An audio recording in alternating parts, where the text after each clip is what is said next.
Weirs MS Excel లో ఈ formula అనేది స్టూడెంట్ రిపోర్ట్ లో, ఎంప్లాయ్ రిపోర్ట్ లో, స్టాక్ డేటా రిపోర్ట్ లో డిఫరెంట్ రిజల్ట్స్ ని ఫైండ్ అవుట్ చేయడానికి ఏ విధంగా యూజ్ అవుతుందో స్టెప్ బై స్టెప్ నేర్చుకుందామండి. టోటల్ గా 10 ఎగ్జాంపుల్స్ చూద్దామండి.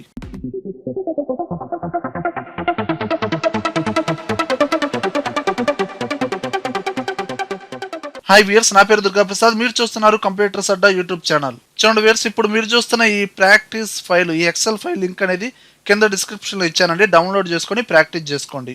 ఇప్పుడు డైరెక్ట్ గా కాన్సెప్ట్ లోకి వెళ్తే, ఫస్ట్ షీట్ లో మనకి ప్రోడక్ట్ కాస్ట్ రిపోర్ట్ ఇచ్చానండి. ఓకే, ఇక్కడ డిఫరెంట్ ప్రోడక్ట్స్ ఉన్నాయండి, వాటికి సమ్ కాస్ట్ ఇచ్చానండి. ఈ కాస్ట్ ని బేస్ చేసుకుని అది ఎక్స్పెన్సివా బడ్జెట్ అనేది మనం ఫైండ్ అవుట్ చేయాలి. దీనికి ఈ ఫార్ములా అనేది ఎలా యూజ్ చేస్తున్నా అంటే, చూడండి ఇక్కడ ఫార్ములా అప్లై చేస్తున్నా అండి. ఎలా అప్లై చేస్తున్నా అంటే, equal to if open braces. ఇప్పుడు ఈ కాస్ట్ ని బేస్ చేసుకొని మనం ఫార్ములా అప్లై చేద్దాం. ఈ కాస్ట్ ఉన్న సెల్ ని సెలెక్షన్ చేశాను. గ్రేటర్ దాన్ 20,000 అంటే 20,000 కాస్ట్ కన్నా ఎక్కువగా ఏ ప్రోడక్ట్ అయితే ఉందో ఆ ప్రోడక్ట్ అనేది ఎక్స్పెన్సివ్. డబుల్ కోట్స్ లో నేను ఎక్స్పెన్సివ్ ఇలా ఇచ్చేసాను. మళ్ళీ డబుల్ కోట్స్ ఎండ్ చేశాను. అంటే ఇక్కడున్న ఈ కండిషన్ కనుక కరెక్ట్ అయితే, ఇఫ్ అంటే అయితే కరెక్ట్ అయితే అప్పుడు మనకి ఎక్స్పెన్సివ్ అని రావాలి. అంటే ట్రూ స్టేట్మెంట్ అనేది ప్రింట్ అవ్వాలి. ఇన్ కేస్ ఫెయిల్ అయితే డబుల్ కోట్స్ ఎండ్ చేసాం కదా, దాని తర్వాత కామా ఇచ్చి ఫాల్స్ స్టేట్మెంట్ ఇవ్వండి. అంటే ఇక్కడ బడ్జెట్ ఈ విధంగా అండ్ డబుల్ కోట్స్ ఎండ్ చేయండి, క్లోజ్ చేయండి. ఫార్ములా గమనించండి, ఒక కండిషన్ ఇచ్చామండి. ఈ కండిషన్ కరెక్ట్ అయితే ట్రూ స్టేట్మెంట్, ఫెయిల్ అయితే ఫాల్స్ స్టేట్మెంట్. 20,000 కన్నా ఎక్కువ అయితే ఎక్స్పెన్సివ్ అని రావాలి. ఇన్ కేస్ ఆ కండిషన్ ఫెయిల్ అయితే బడ్జెట్ అని రావాలి. ఎంటర్ కొట్టండి. ఇదిగోండి ఎక్స్పెన్సివ్ అని వచ్చింది, ఎందుకంటే ఇక్కడ కాస్ట్ అనేది 20,000 కన్నా ఎక్కువ కదండి. ఇప్పుడు నేను ఫిల్ హ్యాండిల్తో డ్రాగ్ చేశానండి. ఇదిగోండి అక్కడక్కడ బడ్జెట్ వచ్చింది. అంటే 20,000 లోపు ఉంటే కాస్ట్ బడ్జెట్ అని వస్తుంది, 20,000 కన్నా ఎక్కువ వస్తే ఎక్స్పెన్సివ్ అని వచ్చింది. అలానే నాకు ఇక్కడ ఈ ఎక్స్పెన్సివ్ బడ్జెట్ అనేది డిఫరెంట్ ఫార్మాట్స్లో కావాలండి. మొత్తం ఒకే ఫార్మేట్లో ఉంది. ఇక్కడ కేటగిరీ అనే కాలంలో ఎక్స్పెన్సివ్ అని ఎప్పుడైతే వస్తుందో ఆటోమేటిక్గా ఫార్మేట్ మారాలండి. నేను ఫార్మేట్ చేంజ్ చేయకూడదు అనుకుంటే మీరేం చేస్తారంటే, పర్టికులర్గా ఈ కేటగిరీ ఉన్న కాలంని అంటే ఈ సెల్స్ మొత్తాన్ని సెలెక్షన్ చేసి హోమ్ ట్యాబ్లో కండిషనల్ ఫార్మేటింగ్లోకి వెళ్ళండి. Highlight cells rules. ఇక్కడ టెస్ట్ దట్ కంటైన్స్, ఇదిగోండి ఒక బాక్స్ ఓపెన్ అయిందా. ఇక్కడ మనకి ఏ టెస్ట్ వస్తే ఆటోమేటిక్గా ఫార్మేట్ అప్లై అవ్వాలి, ఆ టెస్ట్ టైప్ చేయండి. నాకు ఇక్కడ ఎక్స్పెన్సివ్ అని వస్తే నాకు ఇక్కడ డిఫాల్ట్గా రెడ్ కలర్ ఫార్మేట్ ఉందండి. మీకు కావాల్సిన ఫార్మేట్ అనేది సెట్ చేసుకోండి. నేను ఇక్కడ లైట్ రెడ్ ఈ ఫార్మేట్ని చూజ్ చేసుకొని ఓకే అన్నాను.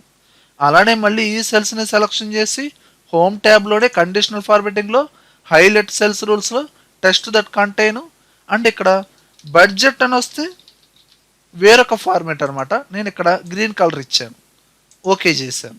ఇదిగోండి బడ్జెట్ ఉంటే గ్రీన్ కలర్లో అండ్ ఎక్స్పెన్సివ్ అయితే రెడ్ కలర్లో ఈ విధంగా హైలైట్ అవుతుంది. కావాలంటే నేను ఇప్పుడు ఫార్ములాని ఎడిట్ చేసి 20,000 కన్నా ఎక్కువగా ఇచ్చాం కదండి కండిషను, అలా కాకుండా 30,000 కన్నా కాస్ట్ ఎక్కువ ఉంటే ఎక్స్పెన్సివ్ అని రావాలి, అంతకన్నా తక్కువ వస్తే బడ్జెట్ అని రావాలి. ఎంటర్ కొట్టాను అండ్ డబుల్ క్లిక్ చేయండి లేదా ఫిల్ హ్యాండిల్తో డ్రాగ్ చేయండి. ఇదిగోండి 2 ప్రోడక్ట్స్ మాత్రమే ఎక్స్పెన్సివ్ వచ్చింది. ఆ ఎక్స్పెన్సివ్ ఉన్న చోట ఆటోమేటిక్గా మనకి ఫార్మేట్ అనేది చేంజ్ అయ్యింది. ఇలా మన కండిషన్స్ అనేది అప్లై చేసి మనకు కావాల్సిన ఫార్మేట్ అనేది చేంజ్ చేసుకోవచ్చు. అలానే సెకండ్ ఎగ్జాంపుల్ చూస్తే ఇక్కడ ఒక స్టూడెంట్ మార్క్స్ రిపోర్ట్ ఇచ్చానండి. ఓకే, ఇక్కడ టోటల్ డైరెక్ట్గా సమ్ ఫార్ములా యూజ్ చేస్తామండి. Average and total by number of subjects అనేది వేస్తాము. ఇవి బేసిక్ ఫార్ములాస్. అండ్ గ్రేడ్ కనుక్కోవాలండి. యావరేజ్ని బేస్ చేసుకొని వాళ్ళ యావరేజ్ 70 కన్నా ఎక్కువగా ఉంటే ఏ గ్రేడ్ అని, అంతకన్నా తక్కువగా ఉంటే బి గ్రేడ్ అని ఇలా మనం ఫైండ్ అవుట్ చేయొచ్చు. దీనికోసం నేను ఇదిగోండి ఈక్వల్ టు, ఇక్కడే కదా మన గ్రేడ్ రావాల్సింది, ఇక్కడ ఫార్ములా అప్లై చేస్తున్నాను. Equal to if open braces average అనేది గ్రేటర్ దాన్ ఈక్వల్ టు 70. ఈ కండిషన్ కనుక కరెక్ట్ అయితే కామా డబల్ కోడ్స్లో ఏ గ్రేడ్ రావాలండి. మళ్ళీ డబల్ కోడ్స్ ఏం చేయండి. అంటే ఫస్ట్ స్టేట్మెంట్ అనేది ట్రూ స్టేట్మెంట్, కండిషన్ ట్రూ అయితే true statement comma, in case fail అయితే డబల్ కోడ్స్లో నేను ఇక్కడ బి అని ఇచ్చేసి మళ్ళీ డబల్ కోడ్స్ ఏం చేయండి, క్లోజ్ చేయండి, ఎంటర్ కొట్టండి. అండ్ ఫిల్ హ్యాండిల్ని డబుల్ క్లిక్ చేయండి లేదా డ్రాగ్ చేయండి. ఎక్కడ దాకా అయితే డ్రాగ్ చేస్తారో ఆటోమేటిక్గా గ్రేడ్స్ వచ్చేస్తాయండి. కానీ ఇక్కడ కండిషన్ ఎలా అప్లై చేసామండి, ఓన్లీ ట్రూ స్టేట్మెంట్ లేదా ఫాల్స్ స్టేట్మెంట్. ఇప్పుడు స్టూడెంట్ రిపోర్ట్లో గ్రేడ్స్ అంటే ఏ బి ఈ 2 గ్రేడ్స్ మాత్రమే ఉంటాయా? ఏ ఉండిద్ది, ఏ ప్లస్ బి బి ప్లస్, ఇలా చాలా మల్టిపుల్ గ్రేడ్స్ కూడా మనం సెట్ చేసుకోవచ్చండి. ఇప్పుడు నేనేం చేస్తున్నానో చూడండి. ఇప్పుడు ఈ ఫార్ములానే నేను ఎడిట్ చేసి ఇప్పుడున్న ఈ కండిషన్ కరెక్ట్ అయితే ఏ గ్రేడ్, అంటే 70 కన్నా ఎక్కువ అయితే యావరేజ్ అనేది ఏ గ్రేడు. అండ్ ఇందులోనే మళ్ళీ నేనేం చేస్తున్నాను, ఇఫ్ ఓపెన్ బ్రేసెస్ మళ్ళీ అగైన్ యావరేజ్ ఉన్న సెల్ని సెలెక్షన్ చేయండి. గ్రేటర్ దాన్ ఈక్వల్ టు 60 కన్నా ఎక్కువైతే డబుల్ కోట్స్లో బి గ్రేడ్, మళ్ళీ కామా ఇచ్చి మళ్ళీ ఇంకో ఇఫ్ కండిషన్ అండి. ఓపెన్ బ్రేసెస్ మళ్ళీ యావరేజ్ ఉన్న సెల్ని సెలెక్షన్ చేయండి. గ్రేటర్ దాన్ ఈక్వల్ టు 50 కన్నా ఎక్కువైతే సి గ్రేడ్ అండి. ఈ విధంగా అంటే 70కి 60కి మధ్యలో ఉంటే బి గ్రేడు, 50కి 60కి మధ్యలో ఉంటే సి గ్రేడు, 70 కన్నా ఎక్కువైతే ఏ గ్రేడు. అండ్ ఈ 3 కండిషన్స్ ఫెయిల్ అయినాయి అనుకోండి, ఇంకా అంటే 50 లోపు వచ్చింది అనుకోండి, అండ్ ఫాల్స్ స్టేట్మెంట్ ఏంటండి, కామా ఇచ్చి డబల్ కోట్స్లో జస్ట్ పాస్ ఇలా ఇచ్చేసి డబల్ కోట్స్ ఏం చేశాను, క్లోజ్ చేశాను. అండ్ ఇక్కడ మీరు క్లోజ్ చేశారండి, అండ్ ఈ థర్డ్ ఇఫ్ కండిషన్ మాత్రమే క్లోజ్ చేశారు. సెకండ్ ఇఫ్ కండిషన్ క్లోజ్ చేయాలి కదా, దాన్ని మళ్ళీ ఫస్ట్ రాసిన ఇఫ్ కండిషన్ క్లోజ్ చేయాలి కదా, మళ్ళీ ఇంకో బ్రేసెస్, ఇలా 3 బ్రేసెస్ ఇచ్చి ఎంటర్ కొట్టండి. ఇదిగోండి, ఇప్పుడు డబుల్ క్లిక్ చేయండి. ఇక్కడ ఒక్క పర్సన్ సురేష్ అనే పర్సనే 50 లోపు ఉంది కాబట్టి యావరేజ్ అనేది జస్ట్ పాస్ వచ్చింది. అలానే సి గ్రేడ్, బి గ్రేడ్, అలా మల్టిపుల్ గ్రేడ్స్ కూడా మనం సెట్ చేసుకోవచ్చు. అలానే ఇదే రిపోర్ట్లో మనం రిజల్ట్ ఫైండ్ అవుట్ చేయాలండి. రిజల్ట్ ఏంటండి, అతను పాస్ అయ్యాడా ఫెయిల్ అయ్యాడా కనుక్కోవాలంటే అతను ఈచ్ సబ్జెక్ట్లో మార్క్స్ అనేది 35 కన్నా ఎక్కువ రావాలండి. అంటే ఇప్పుడు మన కండిషన్స్ ఎలా వాడతామంటే ఓన్లీ సింగిల్ కండిషన్ అనేది కరెక్ట్ అవ్వకూడదండి, మల్టిపుల్ కండిషన్స్ కరెక్ట్ అవ్వాలి. ప్రతి సబ్జెక్ట్లో 35 కన్నా ఎక్కువ రావాలి. అలా యూజ్ చేయాలంటే ఈ ఫార్ములా ఎలా యూజ్ చేస్తామంటే చూడండి, ఈక్వల్ టు ఇఫ్. ఇప్పుడు కండిషన్ ఏమి యూజ్ చేస్తామండి, తెలుగు, ఇంగ్లీషు, హిందీ, ఈ 3 కండిషన్స్ యూజ్ చేయాలి. ముందు తెలుగు, ఈ సెల్ రిఫరెన్స్ తీసుకోండి. గ్రేటర్ దాన్ ఈక్వల్ టు 35, తెలుగులో 35 కన్నా ఎక్కువ రావాలి, కామా. అలానే ఇంగ్లీషు, ఈ సెల్ రిఫరెన్స్ తీసుకోండి. Greater than equal to 35, comma. అలానే Hindi greater than equal to 35. ఇలా మీరు డైరెక్ట్గా ఇవ్వకూడదండి. ఒక కండిషన్ ఇచ్చిన తర్వాత దాని తర్వాత ట్రూ స్టేట్మెంట్ ఇచ్చారనుకోండి, ఒక కండిషన్ మాత్రమే ట్రూ అవుతుంది. ఒకవేళ ఫెయిల్ అయితే ఇంకో స్టేట్మెంట్ దగ్గరికి వెళ్తుంది. కానీ ఇక్కడ ఏంటి, మనకి ప్రతి కండిషన్ అనేది ట్రూ అవ్వాలి. అలా రావాలి అంటే ఈ ఇఫ్ కండిషన్ తర్వాత ఓపెన్ బ్రేసెస్ ఇచ్చారు కదండి, దీని తర్వాత అండ్ ఈ ఫంక్షన్ యూజ్ చేసి ఓపెన్ బ్రేసెస్ ఇవ్వండి. ఓకేనా. ఇప్పుడు మనం 3 సబ్జెక్ట్స్కి 3 కండిషన్స్ యూజ్ చేసాం కదా, ఇప్పుడు క్లోజ్ చేయండి. అంటే ఇక్కడ ఈ అండ్ ఫంక్షన్ యూజ్ చేసామనుకోండి, ఇందులో ఇచ్చిన ఈ 3 కండిషన్స్ కరెక్ట్ అవ్వాలి. అంటే ఇక్కడ ఉన్న ఈ 3 సబ్జెక్ట్ మార్క్స్ అనేది 35 కన్నా ఎక్కువ వస్తేనే, కామా, డబల్ కోడ్స్లో పాస్ అని రావాలి. మళ్ళీ డబల్ కోడ్స్ ఎండ్ చేయండి, అంటే ట్రూ స్టేట్మెంట్ అనేది ప్రింట్ అవుతుంది. కానీ ఇక్కడ ఏ ఒక్క కండిషన్ ఫెయిల్ అయినా ఆటోమేటిక్గా మనకి ఫాల్స్ స్టేట్మెంట్ ప్రింట్ అవ్వాలి. అది కూడా డబల్ కోడ్స్లో టైప్ చేయండి, ఫెయిల్, మళ్ళీ డబల్ కోడ్స్ ఎండ్ చేయండి, క్లోజ్ చేయండి, ఎంటర్ కొట్టండి. ఇదిగోండి పాస్. ఇక్కడ ఉన్న 3 సబ్జెక్ట్స్ మనకి గణేష్ అనే వ్యక్తి 35 కన్నా ఎక్కువ వచ్చినాయండి. ఓకే, ఇప్పుడు దీన్ని ఫిల్ హ్యాండిల్తో డ్రాగ్ చేయండి. ఇదిగోండి సెకండ్ పర్సన్ ఫెయిల్ అయ్యాడు, ఒకసారి చూడండి. ఇంగ్లీష్లో 30 వచ్చినాయండి, 35 లోపే ఉంది. ఓకేనా. ఈ విధంగా మనం రిజల్ట్ కూడా ఫైండ్ అవుట్ చేయొచ్చు. మరి ఫార్ములా ఎలా యూజ్ చేసామండి, ఈ ఫార్ములాతో పాటు అండ్ ఫంక్షన్ కూడా యూజ్ చేసామండి. ఓకేనా. అలానే నెక్స్ట్ ఎగ్జాంపుల్ చూడండి. ఇక్కడ ప్రతి స్టూడెంట్కి 200 మార్క్స్కి ఇక్కడ మార్క్స్ అనేది ఇవ్వడం జరిగిందండి. ఇక్కడ కండిషన్ ఎలా అప్లై చేస్తామంటే 50 కన్నా ఎక్కువైతే అతను పాస్ అండి, క్వాలిఫై అయినట్టు. 50 లోపు ఉందనుకోండి అతను ఫెయిల్ అయినట్టు.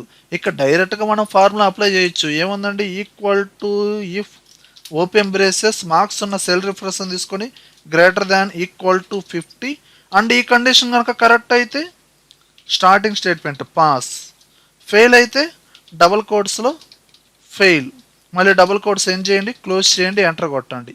అండ్ ఫిల్ హ్యాండిల్ని డబల్ క్లిక్ చేయండి లేదా డ్రాగ్ చేయండి, ఆటోమేటిక్గా రిజల్ట్ వచ్చేస్తుంది.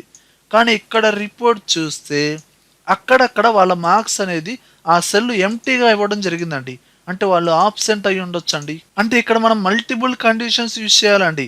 50 లోపు వస్తే ఫెయిల్, 50 కన్నా ఎక్కువ వస్తే పాసు, అండ్ వాళ్ళ మార్క్స్ దగ్గర ఎంటీగా ఉందనుకోండి సెల్ అనేది, అక్కడ ఆబ్సెంట్ అని రావాలండి. మరి అప్పుడు ఇఫ్ ఫార్ములా అనేది ఎలా యూజ్ చేస్తామంటే చూడండి, ఇక్కడే మనం ఫార్ములా యూజ్ చేద్దాం. Equal to if open braces marks ఉన్న సెల్ రిఫరెన్స్ తీసుకోండి, equal to double quotes start చేయండి, మళ్ళీ డబుల్ కోట్స్ ఎండ్ చేయండి. అంటే సెలెక్ట్ చేసిన సెల్ అనేది ఎంటీగా ఉన్నట్లయితే ఇక్కడ మనకి అంటే ఈ కండిషన్ కనుక కరెక్ట్ అయితే కామా అక్కడ డబుల్ కోట్స్లో నాకు ఇక్కడ ఆబ్సెంట్ అని రావాలి, అండ్ డబుల్ కోట్స్ ఎండ్ చేయండి, కామా మళ్ళీ again if condition, if open braces say marks ఉన్న సెల్ రిఫరెన్స్ అని తీసుకోండి, గ్రేటర్ దాన్ ఈక్వల్ టు 50. ఈ కండిషన్ కనుక కరెక్ట్ అయితే మనకి పాస్ అని రావాలి, డబుల్ కోట్స్లో ఇవ్వండి. ఒకవేళ ఫెయిల్ అయితే ఆ కండిషన్ కూడా మళ్ళీ డబుల్ కోట్స్లో ఫెయిల్, మళ్ళీ డబుల్ కోట్స్ ఏం చేయండి, క్లోజ్ చేయండి, అండ్ ఫస్ట్ ఇఫ్ కండిషన్ కూడా క్లోజ్ చేయాలి కదా, అగైన్ మళ్ళీ క్లోజ్ బ్రేసెస్ ఎంటర్ కొట్టండి. ఇదిగోండి పాస్, 50 కన్నా ఎక్కువ, అండ్ సెల్ కూడా ఎంటీగా లేదు, అండ్ ఫిల్ హ్యాండిల్ని డ్రాగ్ చేయండి. ఇదిగోండి ఎక్కడైతే ఎంటీగా ఉందో సెల్ అక్కడ ఆబ్సెంట్ అని వచ్చింది, అండ్ ఒకవేళ వాళ్ళ మార్క్స్ కనుక 50 లోపు వస్తే ఫెయిల్ అని వచ్చింది. ఒకవేళ ఇక్కడ మార్క్స్ అనేది రిమూవ్ చేశానండి, అండ్ ఆటోమేటిక్ ఇక్కడ ఏమైందండి ఆబ్సెంట్ అని వచ్చింది. ఇక్కడ నేను 56 ఇచ్చానండి, పాస్ అని వచ్చింది, అండ్ 40 ఇచ్చానండి, 50 లోపు కాబట్టి ఫెయిల్ అని వచ్చింది. ఈ విధంగా కూడా మనం ఈ ఫార్ములా యూజ్ చేయొచ్చు. అండ్ నెక్స్ట్ ఎగ్జాంపుల్ చూడండి, ఇక్కడ సేల్స్ రిపోర్ట్ ఇచ్చానండి. డిఫరెంట్ సేల్స్ పర్సన్స్ అనేది మార్చి నెలలో సేల్స్ చేశారండి. వాళ్ళు సేల్ చేసిన వాల్యూస్కి వాళ్ళకి పాయింట్స్ అనేది యాడ్ చేయడం జరిగిందండి. ఓకే, ఇక్కడ మనం కండిషన్ ఎలా వాడతామంటే ఇక్కడ వాళ్ళ పాయింట్స్ ఏవైతే ఉన్నాయో, ఎవరైతే 100 పాయింట్స్ కన్నా ఎక్కువ ఉన్నారో వాళ్ళకి 10 పాయింట్స్ అనేది ఆటోమేటిక్గా యాడ్ అవ్వాలండి. 100 పాయింట్స్ లోపు ఉంటే వాళ్ళకి పాయింట్స్ అనేది ఎంత అయితే ఉందో అది నార్మల్గానే రావాలండి. 100 కనుక దాటితే ఎక్స్ట్రాగా 10 పాయింట్స్ యాడ్ అవ్వాలి. ఇక్కడ మహేష్ అనే సేల్స్ పర్సన్ పాయింట్స్ ఎన్ని ఉన్నాయి, 180 పాయింట్స్ ఉన్నాయండి, ఆటోమేటిక్గా 190 రావాలి. 225 ఉంటే 235 రావాలి. 45 ఉంటే ఓన్లీ 45 రావాలి.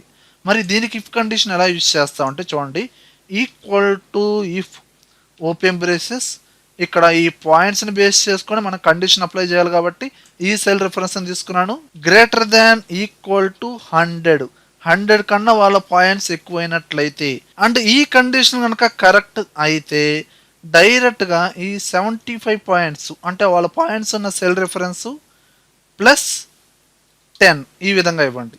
ఓకేనండి, 100 కన్నా ఎక్కువైనట్టయితే వాళ్ళ పాయింట్స్కి ఎడిషనల్గా 10 పాయింట్స్ యాడ్ అయ్యేటట్టుగా డబుల్ కోట్స్లో ఇవ్వాల్సిన అవసరం లేదండి. ఓకేనా, అండ్ కామా ఒకవేళ ఫెయిల్ అయితే ఇక్కడున్న పాయింట్సే వచ్చేటట్టుగా ఈ సెల్ రిఫరెన్స్ని తీసుకోండి. ఓకేనా, డబుల్ కోట్స్లో ఇవ్వాల్సిన అవసరం లేదండి, ఎంటర్ కొట్టండి. ఇదిగోండి ఇక్కడ 100 లోపే ఉంది కాబట్టి యాస్టీస్గా 75 పాయింట్సే వచ్చింది, అండ్ ఫిల్ హ్యాండిల్ని డ్రాగ్ చేస్తున్నాను, ప్రతి సేల్స్ పర్సన్కి రిజల్ట్ అనేది ఆటోమేటిక్గా వచ్చేసింది. ఇక్కడ 190 వచ్చింది, ఇక్కడ 235 వచ్చింది, ఎందుకని 100 కన్నా పాయింట్స్ ఎక్కువ ఉన్నాయి కాబట్టి.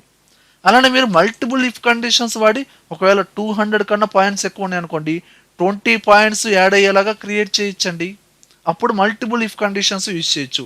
ప్రీవియస్గా గ్రేడ్స్కి చెప్పే కదా, మల్టిపుల్ గ్రేడ్స్కి అది ఎలా అయితే ఉందో దాన్ని బట్టి ఈ ప్రాబ్లం చేయండి. ఓకేనా, అలానే ఇంకో రిపోర్ట్ చూడండి, కమిషన్ రిపోర్ట్ అండి. ఇక్కడ ఏంటంటే నేనేమనుకుంటున్నాను, ఇక్కడ సేల్స్ పర్సన్స్ డిఫరెంట్ వాల్యూస్కి సేల్ చేశారండి. వీళ్ళు సేల్ చేసిన వాల్యూస్కి కమిషన్ అనేది ఆటోమేటిక్గా రావాలి. ఎలా రావాలండి, పర్టికులర్ కండిషన్ బేస్ చేసుకొని రావాలండి. ఎవరైతే 10,000 కన్నా ఎక్కువగా సేల్ చేశారో వాళ్ళకి వాళ్ళ సేల్ చేసిన వాల్యూలో 5% కమిషన్ రావాలండి. ఒకవేళ 10,000 లోపు కనుక సేల్ చేస్తే వాళ్ళకి ఎలాంటి కమిషన్ ఉండదు. మరి దీనికి ఇఫ్ ఫార్ములా ఎలా యూజ్ చేస్తామంటే చూడండి, equal to if open braces వాళ్ళ సేల్స్ వాల్యూ ఆ రిఫరెన్స్ తీసుకోండి, greater than equal to 10,000 comma డైరెక్ట్గా వాళ్ళ సేల్స్ వాల్యూలో 5% క్యాలిక్యులేషన్ అవ్వాలి. సేల్స్ వాల్యూ ఈ సెల్ రిఫరెన్స్ తీసుకోండి ఇంటూ 5% ఇలా ఇచ్చేసేయండి, కామా అండ్ ఒకవేళ ఆ కండిషన్ కనుక ఫెయిల్ అయితే 10,000 లోపు కనుక సేల్ చేసినట్లయితే ఎలాంటి కమిషన్ రాదు కాబట్టి ఇక్కడ నేను డబుల్ కోట్స్లో జస్ట్ డాష్ సింబల్ ఇలా ఇచ్చేసాను, మళ్ళీ డబుల్ కోట్స్ ఎండ్ చేశాను, క్లోజ్ చేశాను, ఎంటర్ కొట్టాను. ఇదిగోండి 10,000 లోపు కాబట్టి ఎలాంటి కమిషన్ లేదండి. అండ్ ఫిల్ హ్యాండిల్ని డ్రాగ్ చేయండి, అండ్ వీళ్ళ కమిషన్ వచ్చింది మహేష్ అనే వ్యక్తికి 900, అలా రాజు అనే వ్యక్తికి సమ్ కమిషన్ రేట్స్ అనేది 5%లో క్యాలిక్యులేషన్ జరిగిందండి. ఓకేనా. అండ్ లాస్ట్ ఎగ్జాంపుల్ వచ్చి ప్రీవియస్ గా ఇఫ్ కండిషన్ లో కండిషన్ కరెక్ట్ అయినా ఫెయిల్ అయినా ఆ ట్రూ స్టేట్మెంట్ ఫాల్స్ స్టేట్మెంట్ అనేది టెస్ట్ రూపంలో లేదా ఫార్ములాస్ రూపంలో అప్లై చేసామండి. కానీ ఇక్కడ ఎమోజీస్ రూపంలో మనం అప్లై చేయించండి. ఎలా వాడతామంటే ఇదిగో చూడండి, equal to if open braces ఎవరైతే ఇక్కడ సేల్స్ వాల్యూ 10,000 లోపు కనుక ఉంటే వాళ్ళకి ఎమోజీ సింబల్స్ అనేది కొంచెం డిఫరెంట్గా అలా ఇచ్చుకోవచ్చండి. ఎలా అంటే ఇదిగో చూడండి, వాళ్ళ సేల్స్ వాల్యూ ఆ సెల్ రిఫరెన్స్ తీసుకున్నాను greater than equal to 10,000 comma 10,000 కన్నా ఎక్కువగా సేల్ చేస్తే హ్యాపీయే కదండి. నేనేం చేస్తున్నాను, డబల్ కోట్స్లో ఎమోజీ సింబల్స్ యాడ్ చేయాలి. యాడ్ చేయాలంటే Windows button full stop click చేయండి. ఇదిగోండి ఇక్కడ ఎమోజీ సింబల్స్ యాడ్ అవుతాయి. ఓకేనా. ఇక్కడ నేను ఇదిగోండి ఈ ఎమోజీ సింబల్ యాడ్ చేశాను. అండ్ డబుల్ కోట్స్ క్లోజ్ చేయండి కామా. ఒకవేళ 10,000 లోపు కనుక సేల్ చేస్తే మళ్ళీ డబల్ కోట్స్ స్టార్ట్ చేయండి. అండ్ ఇక్కడ నేను ఇదిగోండి ఈ ఎమోజీ సింబల్ అనేది యాడ్ చేశాను. Okay. And double quotes close చేసి అండ్ ఒకసారి ఫార్ములా గమనించండి. డబల్ కోట్స్ స్టార్ట్ చేయండి ఫస్ట్ ఎమోజీ సింబల్ దగ్గర, మళ్ళీ ఎండ్ చేయండి కామా. అండ్ ఫాల్స్ స్టేట్మెంట్ దీనికి కూడా డబల్ కోట్స్ స్టార్ట్ చేయండి. డబల్ కోట్స్ మధ్యలోనే ఎమోజీ సింబల్ అనేది ఉండాలి. ఎంటర్ కొట్టండి. ఇదిగోండి 10,000 లోపు కాబట్టి ఎమోజీ సింబల్ ఈ విధంగా వచ్చింది. ఇప్పుడు ఫిల్ హ్యాండిల్తో డ్రాగ్ చేయండి. ఇదిగోండి ఎవరైతే 10,000 కన్నా ఎక్కువగా సేల్ చేస్తారో వాళ్ళకి ఈ ఎమోజీ సింబల్ ఇచ్చేటట్టు. అండ్ 10,000 లోపు సేల్ చేస్తే వేరొక ఎమోజీ సింబల్స్, అలా డిఫరెంట్ ఎమోజీ సింబల్స్ అనేది మీరు యాడ్ చేసుకోవచ్చు. అంటే ఇఫ్ కండిషన్లో కూడా మనం ఎమోజీ సింబల్స్ అనేది యాడ్ చేసుకోవచ్చు. ఓకేనా. ఓకే వ్యూయర్స్, ఎంఎస్ ఎక్సెల్లో ఈ ఫార్ములా అనేది డిఫరెంట్ రిపోర్ట్స్లో ఏ విధంగా యూజ్ అవుతుందో అర్థమైనట్లే కదా. వ్యూయర్స్ ఈ వీడియోలో కంటెంట్ ఉంటేనే లైక్ చేయండి. లైక్ చేశారంటే నలుగురికి షేర్ చేసినట్లే. అలానే యూట్యూబ్ ఛానల్ అంతవరకు మీరు సబ్స్క్రైబ్ చేసుకోకపోతే అంటే సబ్స్క్రైబ్ చేసుకోండి. పక్కనే ఉన్న బెల్ ఐకాన్ని ప్రెస్ చేయండి. Thank you very much.